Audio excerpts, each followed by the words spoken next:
నమస్తే. ఇన్నాళ్ళు నన్ను సపోర్ట్ చేస్తూ, ఎంకరేజ్ చేస్తూ మీ ప్రేమని నాకు అందిస్తున్న ప్రతి ఒక్కరికి కృతజ్ఞతలు.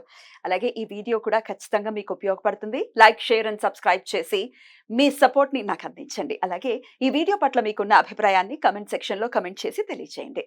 ఇప్పుడు వీడియోని చూద్దాం. నమస్తే. Welcome to our channel. నేను పద్మిని. జులై మాసం ప్రారంభం కాబోతోంది. మరి ఈ జులై మాసం మాస ఫలితాల్ని మనకు అందించడానికి మనతో పాటు సిద్ధంగా ఉన్నారు ప్రముఖ ఆధ్యాత్మికవేత్త, వాస్తు జ్యోతిష పండితులు నిట్టల ఫణిభాస్కర్ శర్మ గారు. మరి వారి ప్రెడిక్షన్స్ ని ఇప్పుడు చూద్దాం. తులా రాశి వారికి జులై మాసం ఎలా ఉంటోందో, ఎట్లాంటి ఫలితాలను ఇస్తోందో ఫణిభాస్కర్ గారు అందిస్తారు. చూద్దాం. వీక్షకులందరికీ నమస్కారం. జూలై నెలలో తులారాశి వారికి ఏ విధమైనటువంటి ఫలితాలు కలగబోతున్నాయో ఈ వీడియో ద్వారా తెలుసుకునేటువంటి ప్రయత్నం చేద్దాం.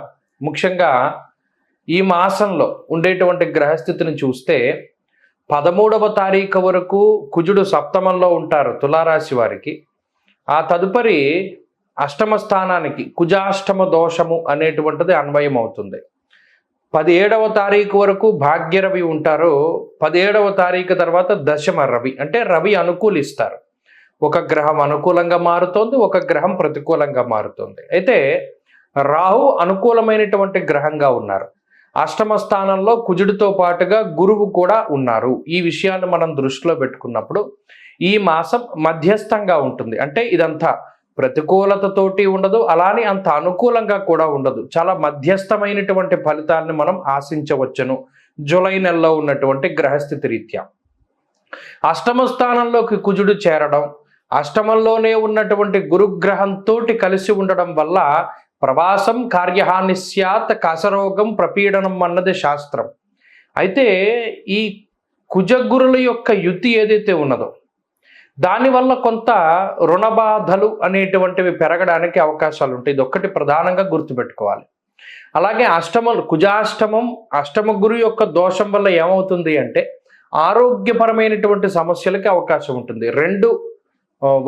రెండిటి మీద ఈ గ్రహస్థితి ప్రధానంగా ఫలితం చూపిస్తుంది. ఒకటి ఆరోగ్యము, రెండు సంపద, ఆర్థిక పరిస్థితులు. ఆరోగ్యము, ఆర్థిక పరిస్థితులు ఈ రెండిటి మీద ప్రభావాన్ని చూపెడుతుంది. మరి ఇవి ప్రతికూలతను చూపించే గ్రహాలు కదా, వీటి నుండి కాపాడే గ్రహాలు ఉన్నాయా? ఎందుకు లేవు? ఆ రాహు 6వ స్థానంలో ఉన్నారు. 6లో రాహువు ఒకే దెబ్బకి రెండిటి నుండి కాపాడగల సమర్థులు. అటు ఆరోగ్యాన్ని ఇస్తారు, అటు ఆర్థిక పరిస్థితుల్ని మెరుగుపరుస్తారు.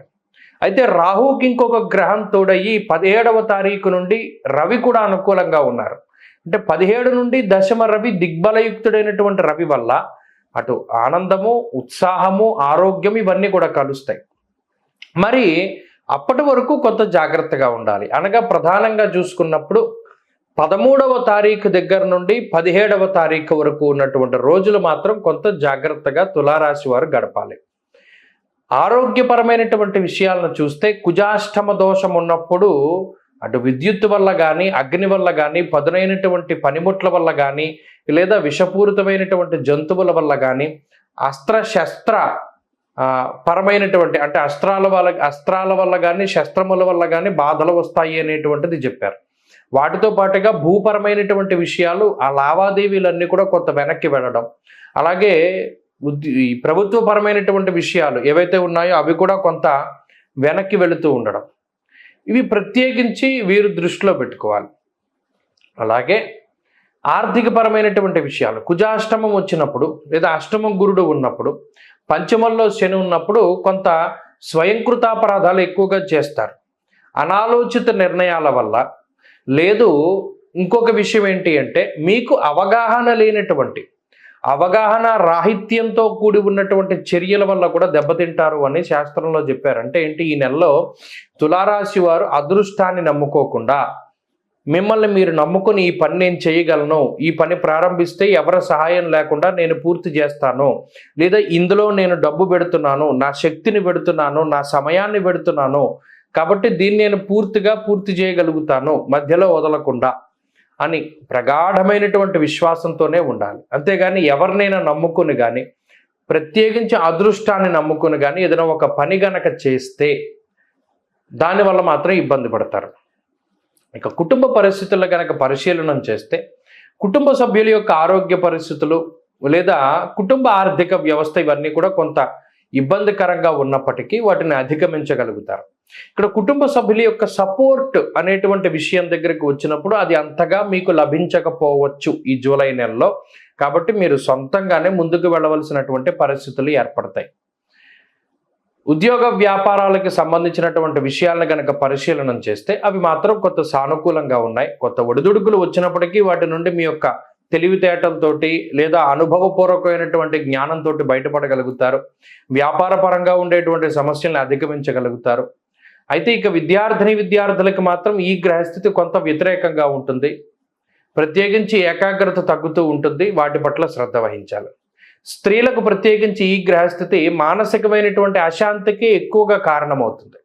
ప్రత్యేకించి నిజంగా ఒక్కసారి కూర్చుని ఆలోచిస్తే మనకు అన్నీ ఉన్నాయి, ఆరోగ్యం ఉంది, డబ్బు ఉంది, లేదా ఒక కుటుంబం, ఇవన్నీ ఉన్నా కూడా ఎక్కడో ఒక తెలియని లోటు, మానసిక అశాంతి వేధిస్తోంది అనేటువంటి మాట మాత్రం స్త్రీలకు ఎక్కువ సార్లు అనిపిస్తూ ఉంటుంది. ఆ విషయం పట్ల మాత్రం కొంత శ్రద్ధ పెట్టాలి. తులారాశి వారు ఈ జూలై నెలలో మరింత మంచి ఫలితాలు, ఇప్పుడు ఇచ్చేటువంటి ఈ అష్టమ కుజ అష్టమ గురు దోషాలు పోయి మంచి ఫలితాలను సాధించడానికై లక్ష్మీ నరసింహస్వామి వారి యొక్క ఆరాధన ఎక్కువగా చేస్తూ ఉండాలి. దక్షిణామూర్తి ఆరాధన ఎక్కువగా చేయాలి. మంగళవారం నాడు సాధ్యమైనంత వరకు సూర్యోదయం నుండి సూర్యాస్తమ పర్యంతము మౌనవ్రతాన్ని చేసి ఎర్రటి పళ్ళు కానీ, కందిపప్పు కానీ, లేదా మరి ఏ ఇతరత్ర బయట పదార్థాలు ఏవి కూడా తినకుండా ఆ రోజు రాత్రిపూట భోజనం చేయడం, లేదా పగటిపూట ఉండలేకపోతే టిఫిన్ తినడం లాంటివి చేస్తూ సుబ్రహ్మణ్యేశ్వర స్వామి వారి యొక్క ఆరాధన అధికంగా చేస్తూ, లక్ష్మీ నరసింహస్వామి వారి యొక్క ఆరాధన అధికంగా చేస్తూ ఉన్నట్టయితే మంచి ఫలితాలు వస్తాయి. రుణ విమోచన అంగారక స్తోత్రాన్ని, లక్ష్మీ నరసింహ కరావలంబ స్తోత్రాన్ని ప్రతినిత్యం పారాయణ చేయండి. మంచి ఫలితాలు సంప్రాప్తము. తులారాశి వారు ఈ జూలై నెలలో మరింత మంచి ఫలితాలు, ఇప్పుడు ఇచ్చేటువంటి ఈ అష్టమ కుజ అష్టమ గురు దోషాలు పోయి మంచి ఫలితాలను సాధించడానికై లక్ష్మీ నరసింహస్వామి వారి యొక్క ఆరాధన ఎక్కువగా చేస్తూ ఉండాలి.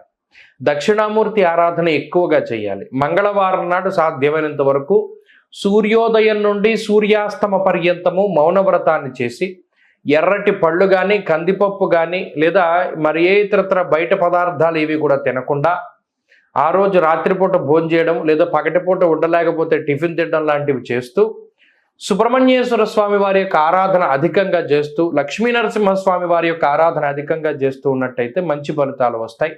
రుణ విమోచన అంగారక స్తోత్రాన్ని, లక్ష్మీ నరసింహ స్వస్తి. ద్వాదశ రాశుల వాళ్ళకి కూడా జూలై మాస ఫలితాలు ఎలా ఉన్నాయో తెలుసుకున్నాం కదా. మరి వారు అందించినటువంటి ప్రొడిక్షన్స్ డెఫినెట్ గా ఒక ఇండికేషన్. వాటిని దృష్టిలో పెట్టుకుని, అలాగే చెప్పినటువంటి పరిహారాలని కూడా పాటించుకుంటూ ప్రతి ఒక్కరికి కూడా ఈ మాసం పీస్ఫుల్ గా వెళ్ళాలని మనస్ఫూర్తిగా కోరుకుంటూ నమస్తే.